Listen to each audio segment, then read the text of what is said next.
یہ بڑا زبردست نقطہ ہے۔ دیکھیں، ہم عموماً یہ فرض کر لیتے ہیں کہ انسان اس لیے حق کو جھٹلاتا ہے کیونکہ اس کے پاس معلومات کی کمی ہوتی ہے یا اسے صحیح ثبوت نہیں ملے ہوتے۔ صحیح۔ لیکن یہ آیات واضح کر رہی ہیں کہ انکار کا اصل تعلق دلائل کی کمی سے نہیں بلکہ انسان کی اپنی عاجزی کی کمی سے ہوتا ہے۔ اسے ہم روحانی تکبر کہہ سکتے ہیں۔ روحانی تکبر، بالکل۔ آج کے دور کی مثال لے لیجئے، ہمارے پاس آج کے انسان کی جیب میں ایک ایسی ڈیوائس ہے جس میں پوری دنیا کی لائبریریز کا علم موجود ہے۔ ہم کائنات کی وسعتوں کو دیکھ رہے ہیں، ڈی این اے کی ساخت کو سمجھ چکے ہیں۔ معلومات کا ایک سیلاب ہے ہمارے پاس۔ لیکن کیا اس سب کے باوجود انسان حق کے سامنے جھکنے کے لیے تیار ہے؟ نہیں، کیونکہ جب تک دل کے اندر تسلیم کرنے کا مادہ نہ ہو تو بڑے سے بڑا سائنسی اور عقلی ثبوت بھی بے معنی ہو جاتا ہے۔ انسان پھر ثبوتوں میں کیڑے نکالنے لگتا ہے تاکہ اسے اپنی زندگی کا طرز عمل نہ بدلنا پڑے۔ صحیح کہا۔ اور یہ بات ہمیں اس پوری بحث کے سب سے حساس حصے کی طرف لے جاتی ہے، یعنی تکبر اور انا۔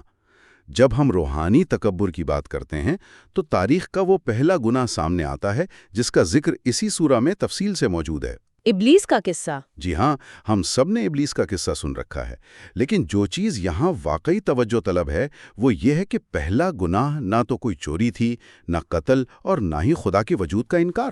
ابلیس تو خدا سے براہ راست کلام کر رہا تھا۔ بالکل، اس کا زوال صرف ایک جملے پر ہوا، میں اس سے بہتر ہوں، میں آگ سے بنا ہوں اور یہ مٹی سے۔ اگر ہم آج کی مساکباتی دنیا کو دیکھیں جہاں ہر چیز کی بنیاد ہی دوسروں سے بہتر نظر آنے پر ہے، تو کیا ہم بھی اسی نفسیاتی بیماری کا شکار نہیں ہو رہے؟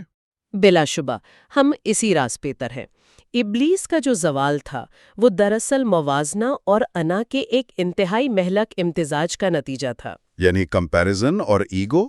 جی، اس نے اللہ کے حکم کو اپنی منطق پر پرکھا اور خود کو برتر سمجھا۔ اگر آپ آج کے معاشرتی ڈھانچے کا، ہمارے کارپوریٹ کلچر کا یا ہمارے سوشل میڈیا کے رویوں کا جائزہ لیں تو وہ سب اسی فارمولا پر چل رہے ہیں۔ نسل پرستی اور طبقاتی غرور کی بنیاد بھی تو یہی ہے نا؟ یہی سوچ کہ میری نسل، میرا قبیلہ یا میرا پس منظر دوسروں سے برتر ہے۔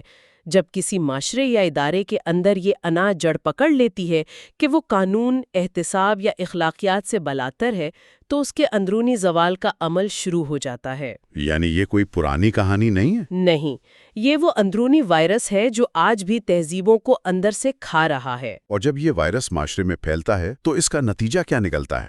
اس حوالے سے آیت 44 میں جہنم کے 7 دروازوں کا ذکر کیا گیا ہے۔ بظاہر یہ ایک سخت اور ڈرا دینے والی بات لگتی ہے، لیکن اگر ہم اسے ایک وسیع تر سماجی فلسفے کے طور پر دیکھیں تو کیا یہ دراصل ایک منظم انصاف کا تصور نہیں ہے؟ آپ نے بالکل درست نشاندہی کی۔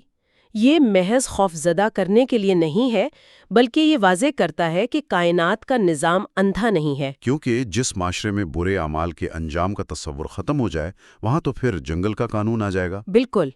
جہنم کے 7 دروازوں کا مطلب یہ ہے کہ ہر جرم کی، ہر تکبر کی اور ہر بغاوت کی ایک خاص سطح ہے اور اس کا ایک متعین انجام ہے۔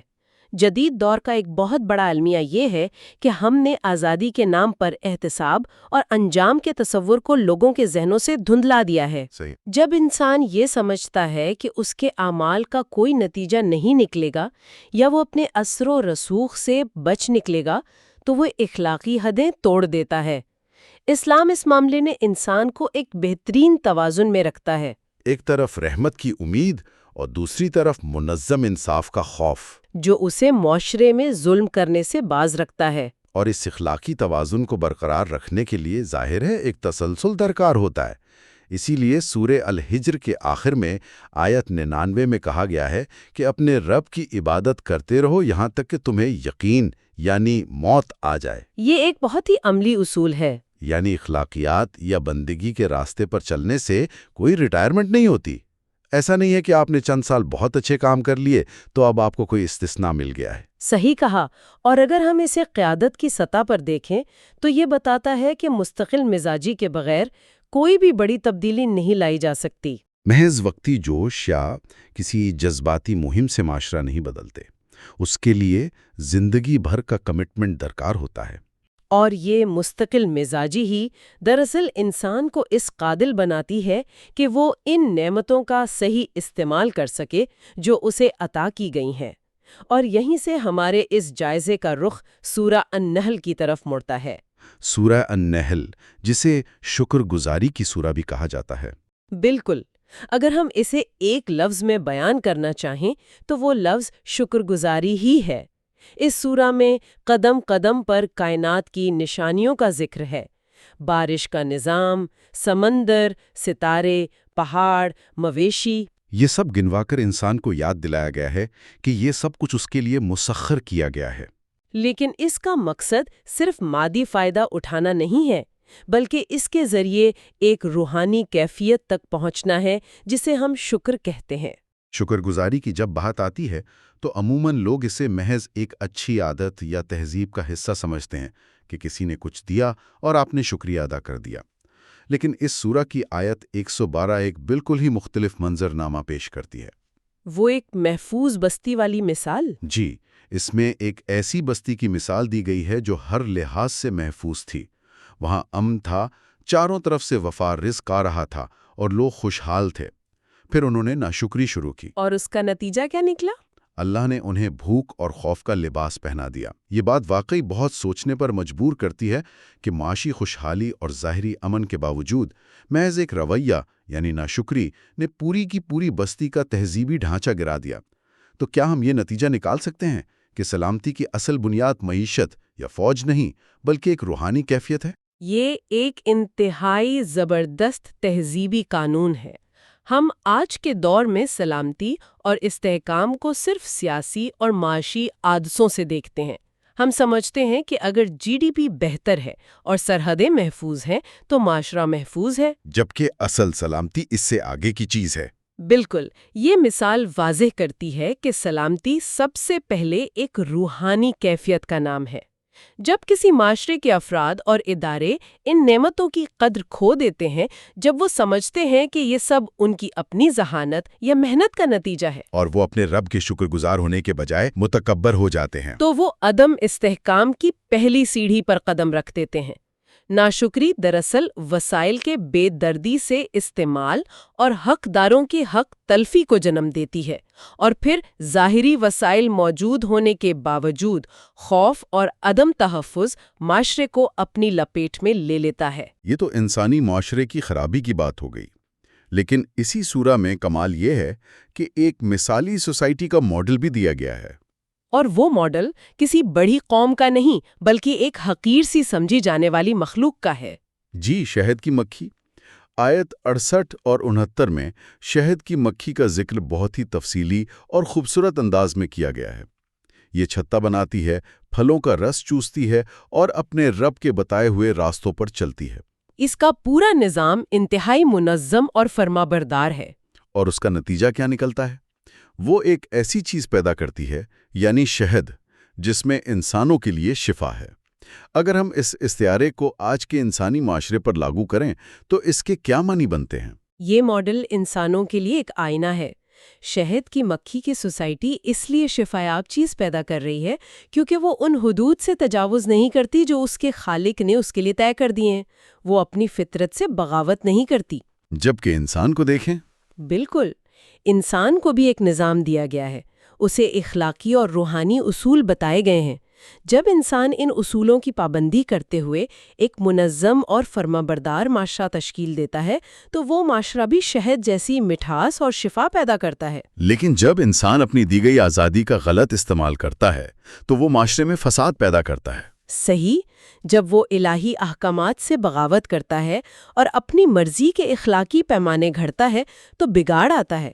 آج کے ماحولیاتی بگاڑ کو دیکھ لیں یا معاشرتی رشتوں کی ٹوٹ پھوٹ کو دیکھ لیں۔ یہ سب اسی ٹاکسیسٹی یا زہر کا نتیجہ ہے جو انسان فطرت سے بغاوت کے نتیجے میں خود پیدا کر رہا ہے۔ اپنی مرضی کے پیمانے گھڑنے کی بات سے مجھے سورہ النحل کی آیت 116 یاد آ رہی ہے۔ وہاں واضح طور پر اس رویے کی مذمت کی گئی ہے کہ لوگ اپنی زبانوں سے جھوٹ گھڑ کر کہہ دیتے ہیں کہ یہ چیز حلال ہے اور یہ چیز حرام ہے۔ یہ ایک بہت عام اور خطرناک رجحان ہے۔ ہم اکثر دیکھتے ہیں کہ معاشرے میں جب بھی مذہب پر بات ہوتی ہے تو لوگ تحقیق کے بجائے ثقافتی روایات، سنی سنائی باتوں یا اپنی ذاتی پسند کو مذہب کا درجہ دے دیتے ہیں۔ اس سے مذہب کا اصل چہرہ مسخ ہو جاتا ہے۔ یہ آیت ایک بہت بڑا اصول دیتی ہے کہ مذہب اور شریعت کی بنیاد ٹھوس علم، شواہد اور وحی پر ہونی چاہیے۔ کسی بھی فرد یا معاشرے کو یہ حق حاصل نہیں کہ وہ بغیر مستند علم کے اپنی ثقافت کو الہی قانون بنا کر پیش کرے، کیونکہ اس سے معاشرے میں کنفیوژن پیدا ہوتی ہے۔ اور لوگوں پر بلا وجہ کی سختیاں لادی جاتی ہیں جس سے لوگ مذہب سے دور ہونا شروع ہو جاتے ہیں۔ علم کے بغیر دی گئی کوئی بھی رائے بالآخر بگاڑ کا ہی سبب بنتی ہے۔ تو پھر سوال یہ پیدا ہوتا ہے کہ صحیح علم کو اور حق کی بات کو دوسروں تک پہنچانے کا اصل طریقہ کار کیا ہونا چاہیے؟ آج کل کے ڈیجیٹل دور میں جب بھی کوئی بحث ہوتی ہے تو وہ فوراً لڑائی میں بدل جاتی ہے، ہر شخص دوسرے پر چیخ رہا ہے۔ بالکل۔ اس حوالے سے آیت 125 جو دعوت کا خاکہ پیش کرتی ہے وہ میرے نزدیک ایک ماسٹر پیس ہے۔ اس میں 3 واضح درجے بتائے گئے ہیں: حکمت، بہترین نصیحت اور احسان طریقے سے بحث۔ اس میں کہیں بھی غصے، طنز یا زبردستی کا عنصر نہیں ہے۔ اور یہی وہ فکر توازن ہے جس کی آج ہمیں سب سے زیادہ ضرورت ہے۔ دعوت کا مقصد یہ نہیں ہوتا کہ آپ نے کسی کو نیچا دکھانا ہے یا اپنے علم کا رعب جھاڑنا ہے۔ اصل مقصد تو سامنے والے کے دل میں سچائی اتارنا ہوتا ہے۔ صحیح۔ جب آپ جارحانت کا مظاہرہ کرتے ہیں تو سامنے والے کی انا متحرک ہو جاتی ہے اور وہ دفاعی پوزیشن میں آ جاتا ہے۔ پھر آپ کی دلیل کتنی ہی مضبوط کیوں نہ ہو، وہ اسے قبول نہیں کرے گا۔ حکمت کا مطلب ہے موقع کی مناسبت سے بات کرنا، اور بہترین نصیحت کا مطلب ہے کہ بات میں ہمدردی ہو۔ اگر بحث ناگزیر ہو جائے تو اس کا معیار ایسا ہو کہ سننے والا آپ کے اخلاق سے متاثر ہو۔ آپ کا مقصد بحث جیتنا نہیں بلکہ کسی کی سوچ کا زاویہ بدلنا ہونا چاہیے۔ یہ بات بہت گہری ہے کہ مقصد بحث جیتنا نہیں بلکہ سوچ بدلنا ہے، اور اس راستے میں انسان اکثر خود کو اکیلا محسوس کرتا ہے۔ جب حق بات پر کھڑا ہونا پڑے اور معاشرہ مخالف سمت جا رہا ہو تو قدم ڈگمگانے لگتے ہیں۔ ایسے مقام پر حضرت ابراہیم کی مثال بہت ہمت دیتی ہے۔ بالکل۔ اسی سورہ کے آخر میں آیت 120 میں اللہ تعالیٰ نے حضرت ابراہیم کو تنہا ایک امت قرار دیا ہے۔ ہم تو سمجھتے ہیں کہ امت کا مطلب کروڑوں لوگوں کا ہجوم ہوتا ہے، لیکن ایک اکیلے شخص کو پوری قوم کا درجہ دے دیا گیا۔ یہ کیسے ممکن ہے؟ یہ تصور انسان کے روایتی سوچنے کے انداز کو چیلنج کرتا ہے۔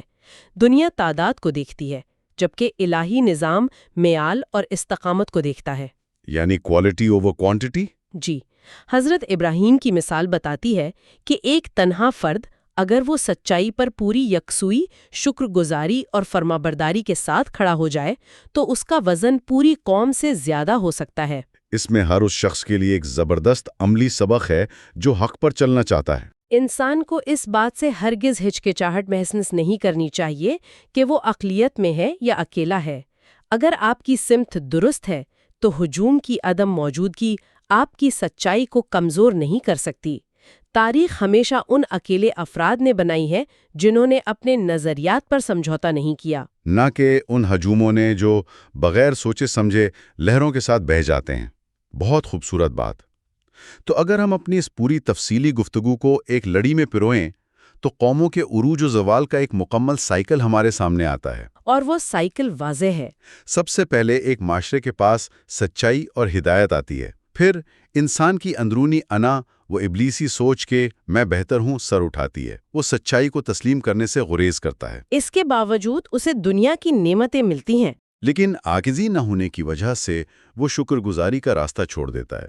جب شکر ختم ہوتا ہے تو معاشرہ اندر سے کھوکھلا ہونے لگتا ہے، رشتے ٹوٹتے ہیں، ظلم بڑھتا ہے اور بالآخر تہذیب کا پورا ڈھانچہ زمین بوس ہو جاتا ہے۔ اور اس مہلاک سائیکل سے بچنے کا واحد راستہ وہی ہے جو ہم نے ڈسکس کیا: عاجزی کے ساتھ سچائی کو قبول کرنا، شہد کی مکھی کی طرح اصولوں کی پیروی کر کے شفا پیدا کرنا، اور ہر حال میں اپنے رب کا شکر ادا کرنا۔ شکر گزاری وہ دفاعی قلعہ ہے جو نعمتوں کو محفوظ رکھتا ہے اور معاشرتی استحکام کو یقینی بناتا ہے۔ اگر اس کے ساتھ حکمت والی دعوت اور حضرت ابراہیم جیسی استقامت مل جائے تو ایک زوال پذیر معاشرہ دوبارہ عروج کا سفر شروع کر سکتا ہے۔